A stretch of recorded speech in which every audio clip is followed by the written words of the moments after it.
Hello बच्चों, आज की सीट में बात करने वाले चैप्टर नंबर 6 के बारे में। ठीक है, तो इस चैप्टर में कुल मिला जुलाकर 10 पॉइंट कवर करने वाले हैं। और इस चैप्टर में बेसिकली इसका ओवरव्यू लेते हैं। तो इस चैप्टर में बेसिकली बताया गया कि आपकी पॉलिटिकल पार्टीज क्या होती है, कैसे रन करती है, और कौन कौन से इसके डिफरेंट नॉर्म एंड कंडीशन है जिसके थ्रू ये रन होती है और कैसे इलेक्ट होती है। और ये भी जानेंगे कि इसमें इलेक्शन कमीशन का बेसिकली क्या रोल होता है। ठीक है, और ये भी हम लोग जानेंगे कि पॉलिटिकल पार्टी में कौन कौन लोग इन्वॉल्व होते हैं, जैसे लीडर हुए, उनके फॉलोअर हुए और एक्टिव मेंबर। ठीक है, और ये भी जानेंगे कि पॉलिटिकल पार्टीज के क्या डिफरेंट डिफरेंट फंक्शन डिसाइड किए गए हैं। और ये भी जानेंगे कि चाहे इंटरनेशनल लेवल पर हो या नेशनल लेवल पर हो, तो कुल मिला जुलाकर हमारे पास कितनी पार्टी हैं, इंडिया में कितनी पार्टी हैं, और यहाँ तक स्टेट लेवल में कितनी पार्टी है। तो कुल मिला जुलाकर 10 पॉइंट हम कवर करने वाले हैं। तो वीडियो आप लोग पूरा देखिएगा, 10 पार्ट। तो नए हैं चैनल पर तो चैनल सब्सक्राइब भी कर लीजिए। ठीक है, बात कर लेते हैं सेकंड पॉइंट के बारे में। तो बेसिकली सेकंड पॉइंट में हम बात करेंगे कि हमें पॉलिटिकल पार्टीज की ज़रूरत क्या है। तो कुल मिला जुला कर हमें पॉलिटिकल पार्टी की ज़रूरत इसलिए है ताकि हम इलेक्शन भी करवा सकें और जो है गवर्नमेंट को बना सकें। इनकेस अगर हमारे पास कोई पॉलिटिकल पार्टी नहीं रहेगी और उसका कोई कैंडिडेट नहीं रहेगा नेशनल लेवल पर, तो हम कैसे गवर्नमेंट बनाएंगे और हमारे जो पीएम हुए चाहे सीएम हुए इस कैसे इलेक्ट होंगे और हमारी लोकसभा राज्यसभा कैसे टलेगी। ठीक है, तो बेसिकली अगर हमें पॉलिटिकल पार्टी की ज़रूरत क्या है ताकि हम इलेक्शन भी करवा सकें, कोई रूल और रेगुलेशन बना सकें। इन केस हमें किसी पर्सन से या कोई भी कॉन्फ्लिक्ट अराइज हुआ किसी राज्य में, तो उस पार्टी का विरोध भी कर सकें। ठीक है, क्योंकि वह भी उस पार्टी का ही एक अंग है और हमें अपनी भावनाओं को या अपनी जितनी हमारी नीड है या जितनी हमारी सेटिस्फेक्शन उसको गवर्नमेंट तक पहुँचा सकें। तो कुल मिला जुला कर हमें क्यों चाहिए, ताकि हम गवर्नमेंट बना सकें और इनकेस गवर्नमेंट से कुछ रिजॉल्व हो गया कंडीशन हो तो उसे भी आसानी से सॉल्व कर सके। ठीक है, तो अब हम बात कर लेते हैं कि पॉलिटिकल पार्टीज के पार्ट कौन कौन से, ठीक है, कंपोनेंट बेसिकली कौन कौन से। तो पहला है लीडर, यानी जो पूरी टीम को लीड करता वही क्या हो जाएगा, लीडर हो जाएगा। क्यों, क्योंकि जितने भी प्रॉपर डिसीजन है, कोई लॉ बनेगा या जितने भी पब्लिक की ओपिनियन को सबके सामने रिप्रेजेंट करेगा एमपी एमएलए, सब वही क्या होंगे, लीडर होगा। ठीक है, दूसरा क्या होगा, उनकी एक्टिव मेंबर, मतलब जितने भी एमपी हुए एमएलए हुए और जितने भी उनकी रिलेटेड हैं काम से, वो सब क्या हो जाएंगे, हाँ उनके मेंबर हो जाए। थर्ड और लास्ट मोस्ट की इम्पोर्टेंट फॉलोअर, फॉलोअर मतलब हम लोग। अगर हम लोग भी किसी स्पेसिफिक पार्टी को फॉलो कर रहे हैं या उसको वोट दे रहे हैं या हम चाहते हैं कि ये पार्टी रूल करे, तो वही हम उसके क्या जाएंगे, फॉलोअर। तो फॉलोअर बेसिकली उस पार्टी या उस पॉलिटिकल पार्टी से रिलेटेड होगा जो उससे कनेक्ट हो या उसको वोट दे या वोटिंग करे। ठीक है, तो कुल मिला जुला समराइज में करता हूँ कि 3 लोग उसके मेन पार्ट है, लीडर, एक्टिव मेंबर और फॉलोअर्स। ठीक है, तो आशा करते समझ में आ रहा है आप लोगों को कि हमारी पॉलिटिकल पार्टीज का फंक्शन क्या। ठीक है, तो देखिए पहला तो ये कि इलेक्शन करवाना है और जितने भी पॉलिसी हो जितने प्रोग्राम हो उसे बनाना है।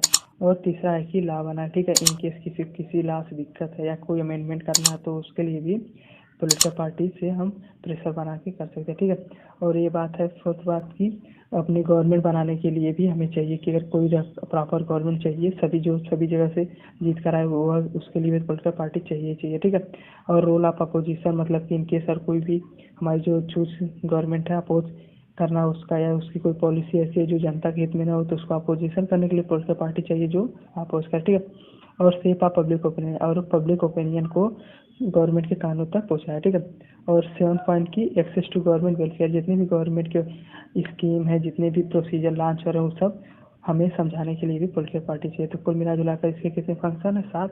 तो 7 तो आप लोग याद कर लीजिएगा। ठीक है, तो हम अब बात कर लेते हैं कि हाउ मेनी पॉलिटिकल पार्टीज भी है। ठीक है, हमारे पास कितनी पार्टीज हैं। तो अगर हम बात करें इंडिया की तो 750 हमारे पास पार्टी हैं जो रजिस्टर है। ठीक है, बाकी सब लोकल को छोड़कर 750 अगर हमारी पार्टी है वो जो इलेक्शन कमीशन द्वारा रजिस्टर है और उसके बाद सम्मान है। ठीक है, लेकिन जो हमारी चाइना है, सॉरी हमारा चाइना नहीं है, ठीक है, जो चाइना है बेसिकली उसके पास वन पार्टी सिस्टम, यानी वहाँ पर केवल एक ही पार्टी कौन है, कम्युनिस्ट पार्टी। ठीक है, तो हम जान लेते हैं कि ढेर सारी पार्टी होने से क्या फ़ायदा। ठीक है, पहली बात ये कि ढेर सारी पार्टी है तो क्या बढ़ जाएगा, पहला बात कि कंपटीशन बढ़ जाएगा। जब कंपटीशन बढ़ेगा तो होड़ में सब लोग सोचेंगे कि हम पब्लिक के लिए कितनी अच्छी फैसिलिटी लाएं, कितनी अच्छी स्कीम लाएं, कितना अच्छा वेलफेयर लाएं ताकि पब्लिक में हमारी अट्रैक्ट हो और हम लोग इलेक्शन को जीत जाएं। ठीक है, ये तो बेशक फायदा हो। दूसरा कि ज़्यादा कंपटीशन से हम अपने भावनाओं को वहाँ तक पहुँचा सकते हैं और गवर्नमेंट भी डर रहेगा कि इनकेस हम अच्छा काम नहीं करेंगे तो हमारी गवर्नमेंट गिर सकती है। ठीक है, तो अब हम बात कर लेते हैं कि हमारे लिए नेशनल लेवल पर कितनी पार्टीज हैं। ठीक है, हमने देखा हमारे पास कुल मिलेगा 700 पार्टी हैं, 750 सॉरी तो ठीक है, हम देखते हैं कि हमारी नेशनल पार्टीज कौन कौन सी। पहला है जो सबसे पुरानी कौन सी है, इंडियन नेशनल कांग्रेस है। दूसरा आपकी बीजेपी है। तीसरा एसपी है, सॉरी बीएसपी है। ठीक है, इस तरह की 3 ठो मेजर पार्टी हैं और जैसे अलग अलग कंट्री की हैं, लेकिन यह कहाँ है, नेशनल लेवल पर है। ठीक है, इसके बारे में आप लोगों को याद नहीं करना है कि कब इस्टेब्लिश हुई, कब क्या हुआ, ऐसा इससे रिलेटेड क्वेश्चन नहीं आता। बेसिकली यही पूछा जाता है कि पोलिटिकल पार्टी सबसे पहले कौन थी। सबसे पहले 1 नंबर वाला पूछे तो आप लोग आईएनसी लिख दीजिएगा। ठीक है, दूसरी भारतीय जनता पार्टी और तीसरा बहुजन समाजवादी पार्टी। ये सब क्या है, नेशनल लेवल पर है और नेशनल लेवल पर अलग अलग स्टेट से भी चुनाव लड़ती हैं और ये लोग चाहें तो सेंट्रल में अपनी गवर्नमेंट बना सकते हैं। ठीक है, तो हम बात कर लेते हैं हमारे स्टेट लेवल पर कितनी पार्टी हैं। अगर हम बात करें यूपी की, तो यूपी में आप लोग भी जानते हैं कि एसपी है, बीएसपी है। ये सब क्या है, हाँ ये सब क्या है, हाँ स्टेट लेवल की पार्टीज हैं। उसी प्रकार हमारे और हैं जनता दल, इस तरह की जितने भी जो भी हमारी पॉलिटिकल पार्टीज है, अगर केवल स्टेट लेवल पर चुनाव लड़ रही है और उसका सेंट्रल में कोई बैकग्राउंड या नहीं है, तो वो किस कैटेगरी में आएगी, स्टेट पार्टी में। और बेसिक डिफरेंस यही होता है कि जो हमारी स्टेट पार्टी है कभी भी सेंट्रल गवर्नमेंट नहीं बना सकते। नहीं, लोकसभा राज्यसभा में तो जाती हैं, लेकिन ये कभी अपना पीएम सीएम नहीं बना सकती। हाँ, ये कोलिजन गवर्नमेंट बना के अपने काम को कर सकते हैं। ठीक है, तो कुल मिला जुला के स्टेट पार्टी में हमारी इससे ये सब नहीं पूछता है, बेसिकली ये पूछता है कि स्टेट पार्टी क्या होता है। अभी जान ही गए कि जो स्टेट में केवल चुनाव लड़े हुए क्या जाएगा, स्टेट पार्टी। ठीक है,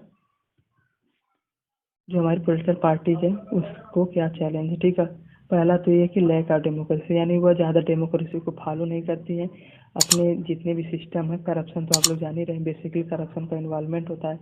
ठीक है, और दूसरा है कि डायनेमिक चैलेंजेस, सॉरी डिनास्टिक चैलेंजेस, मतलब कि सभी लोग सोचते हैं कि हमारे परिवार से ही सबको इलेक्शन में मिले।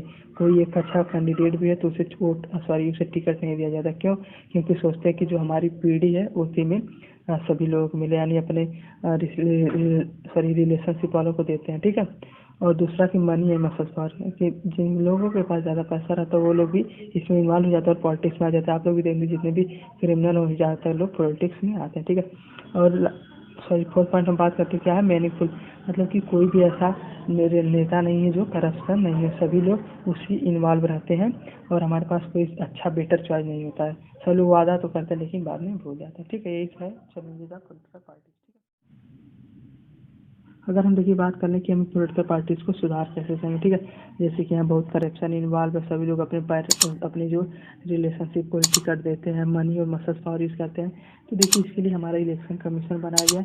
इलेक्शन कमीशन को जैसे कई सारे हमारे एनसीईआरटी में सजेस्ट किया गया, जैसे कि इलेक्शन कमीशन को जितनी भी पार्टी है सबको रजिस्टर कर देना चाहिए। ठीक है, इससे होगा क्या कि कोई भी अगर इनकेस आएगा तो उसका हम फिजिकल सॉरी बैकग्राउंड जान जाएंगे, और इनकेस अगर उसके पास ज़्यादा पैसा है या ज़्यादा कोई क्रिमिनल बैकग्राउंड है तो उसे वोट ही नहीं देंगे। ठीक है, तो सभी जगह उजागर हो जाएगा। वैसे भी इलेक्शन कमीशन उजागर करता है कि किसके पास कितनी प्रॉपर्टी है, इस तरीके के रिलेटेड। ठीक है, और दूसरा बात कि सब लोगों में जागरूकता फैलेगी तो अपनी अच्छी जगह वोट देंगे। और ठीक है, तीसरा बात कि अगर हम ऐसा सिस्टम बना दें कि कहीं पर जिस डेमोक्रेसी का एक्चुअल क्या मैंने उसको समझ जाए तो भी हम दूर कर सकते हैं। ठीक है, इसी तरह के कुछ बेसिकली है रिफॉर्म करने के तरीके। ठीक है, ये हम बात कर लेते हैं कंक्लूजन के बारे में। तो देखिए कुल मिला जो कंक्लूजन में बताया यही गया है कि इस चैप्टर में कि हमारी पॉलिटिकल पार्टीज क्या होती हैं, कैसे रन करती हैं, क्या उसके डिफरेंट प्रोसीजर हैं, डिफरेंट उसके वर्क हैं और डिफरेंट क्या फंक्शन है। जैसे कि फंक्शन में क्या है कि इलेक्शन करवाना है, कोई भी नई स्कीम लाना है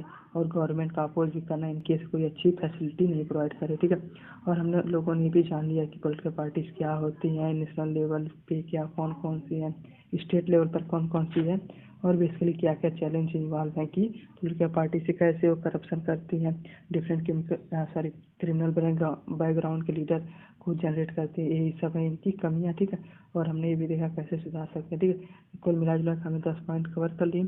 अगर आप लोग यहाँ तक आ चुके हैं तो चैनल सब्सक्राइब कर लीजिए। ठीक है, तो ये मैं आप लोगों को कम्युनिटी पोस्ट पर जो फोटो अपलोड कर दूंगा, आप लोग डाउनलोड भी कर सकते हैं या स्क्रीन शॉट भी चाहें तो अभी भी एक बार लिख लेंगे तो आप लोगों को अच्छे से